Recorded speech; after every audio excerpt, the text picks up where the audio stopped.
धूम थ्री। धूम three film release हुई थी 2013 में क्रिसमस में और फिल्म ब्लॉकबस्टर रही।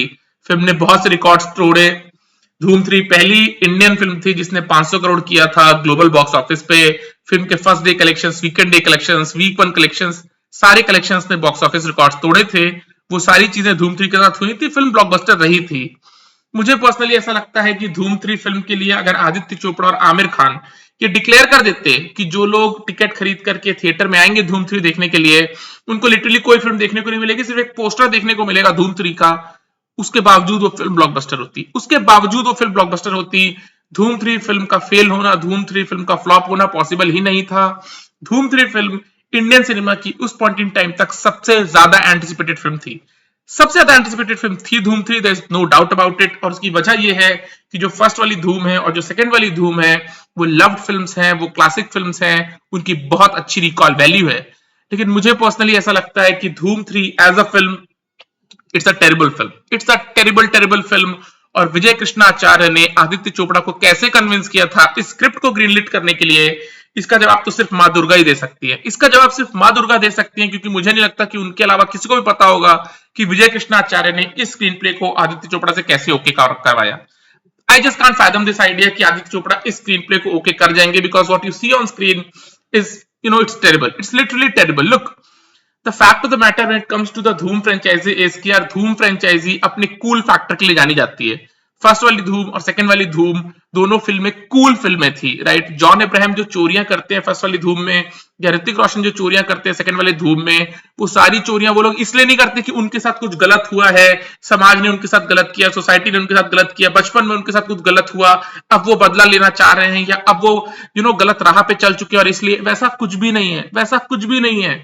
फर्स्ट वाली धूम में जॉन अब्राहम चोरी करते हैं बिकॉज जॉन अब्राहम और उनकी टीम को लगता है कि उनकी बाइकिंग स्किल्स जो है, on the top of it the fact कि उनके पास सुपर बाइक्स हैं, अगर वो लोग अपनी बाइकिंग स्किल्स को एक ऐसी जगह लगाएंगे जहां पे उनको कोई चेस डाउन नहीं कर सकता, तो उनकी लाइफ जीना आसान हो जाएगी। और इसके लिए वो लोग चोरी करना शुरू करते हैं। वो चोरी करते हैं, उनको लगता है कि उनकी बाइक्स को मुंबई पुलिस अपने व्हीकल्स में चेस डाउन नहीं कर सकती, चोरी करने से उनकी लाइफ इजी हो जाएगी, और इसलिए वो लोग चोरी करते हैं। कोई बैकग्राउंड स्टोरी नहीं है जॉन अब्राहम का या उनकी टीम के किसी मेंबर का। ये 1970 1980 की कोई फिल्म नहीं है कि जॉन अब्राहम एक बड़े भाई हैं और उनके 4 छोटे भाई हैं और जॉन अब्राहम के साथ गलत हुआ था, अब वो लोग समाज से बदला ले रहे हैं। वैसा कुछ नहीं है। चोरी करना जॉन अब्राहम के लिए और उनके टीम मेंबर्स के लिए कूल है, उसका कोई जस्टिफिकेशन नहीं है।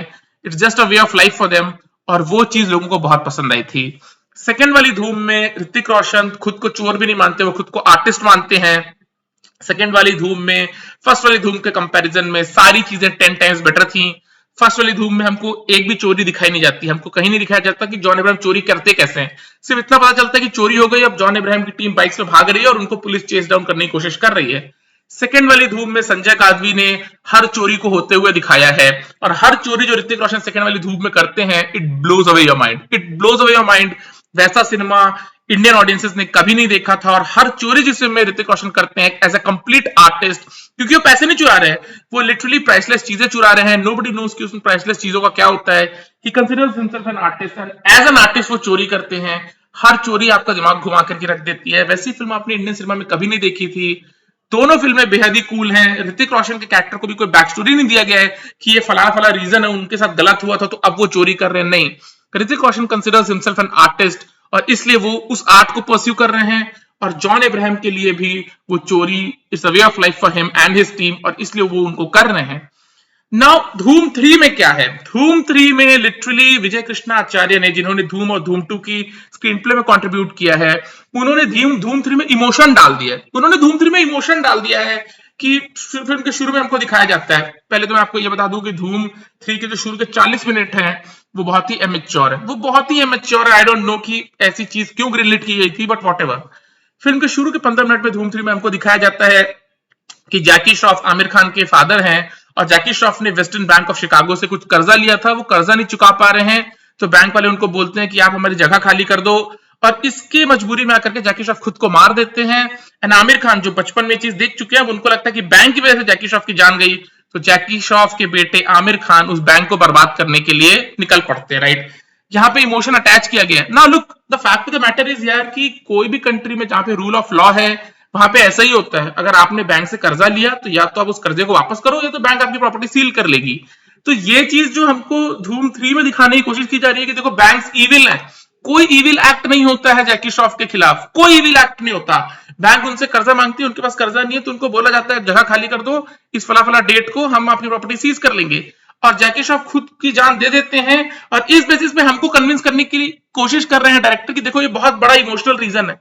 ये उतना बड़ा इमोशनल रीजन नहीं है, ये उतना बड़ा इमोशनल रीजन नहीं है। अगर आप इमोशन अटैच कर रहे हो धूम 3 में, एक बैकग्राउंड स्टोरी दे रहे हो चोर को जो धूम और धूम 2 में नहीं थी, तो एटलीस्ट आप ये तो करो कि आमिर खान के पॉइंट ऑफ व्यू से दिखाओ कि ये जो मेन विलन है, right, western bank of Chicago का जो मेन विलन है आमिर खान की नजर में, भाई वो आदमी छल कपट से आगे वाले को मजबूर करता है कि वो पैसा ना दे पाए, राइट। वो कुछ ऐसा करते हैं कि आगे वाले लोग जो उस बैंक से कर्जा लिए हैं वो तो पैसा वापस करना चाह रहे हैं और वो पैसा वापस करने के लिए आ रहे हैं, लेकिन वेस्टर्न बैंक ऑफ शिकागो का जो सीईओ है वो उन लोगों को किडनैप करवा लेता है या उनके पैसे चोरी करवा लेता है ताकि ये लोग बैंक को पैसा ना दे पाए, एंड उस वे में वो उनकी प्रॉपर्टी सीज कर लेता है। अगर ऐसा कुछ भी दिखाया जाता तो ऑडियंस कहीं ना कहीं एंग्रॉस होती है और आमिर खान के कैरेक्टर के साथ सिंपैथाइज करती, लेकिन वैसा कुछ नहीं दिखाया गया, वैसा कुछ नहीं दिखाया गया। लिटरली हमको ये बताने की कोशिश की गई है कि देखो बैंक वाले कैसे लोगों की जिंदगी उजाड़ रहे हैं, राइट।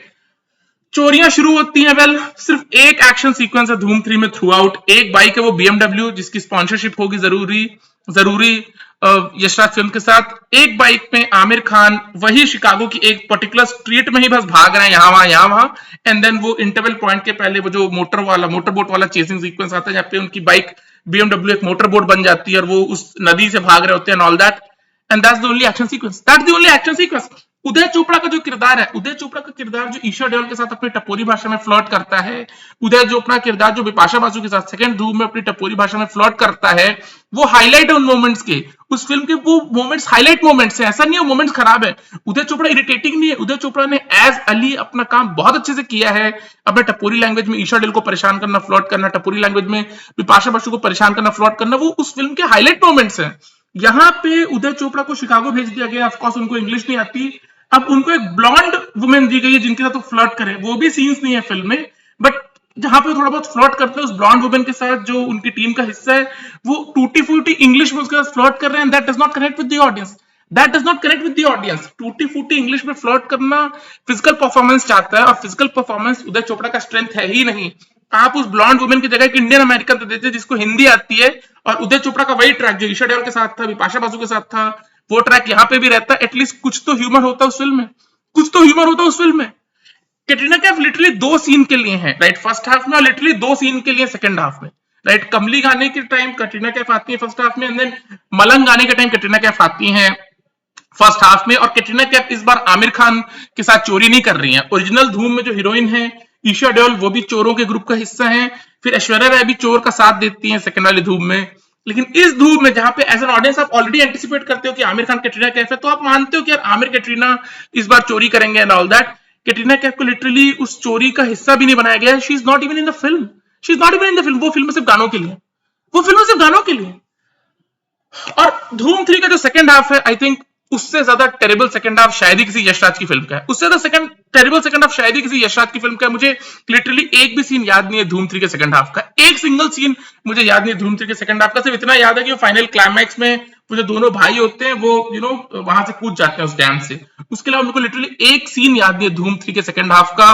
और मैंने उस फिल्म को 2 बार थिएटर में देखा था, because my love for Yashraj films, the films that Aditya Chopra produced at Yashraj films, मेरा जो बॉन्ड है उन फिल्म के साथ, मेरा जो लव है उन फिल्म के साथ, वो इतना ज्यादा है कि जब मैं पहली बार धूम 3 देखने गया था, मुझे पर्सनली वो फिल्म बहुत बेकार लगी थी पहली बार, बट मैंने benefit of doubt Aditya Chopra को दिया। आई फेल्ट कि यार कहीं मैं गलत हूं, मैं किसी और जोन में था, शायद फिल्म कुछ डिफरेंट कहानी कहना चाह रही है, मैं फिर से फिल्म देखता हूं।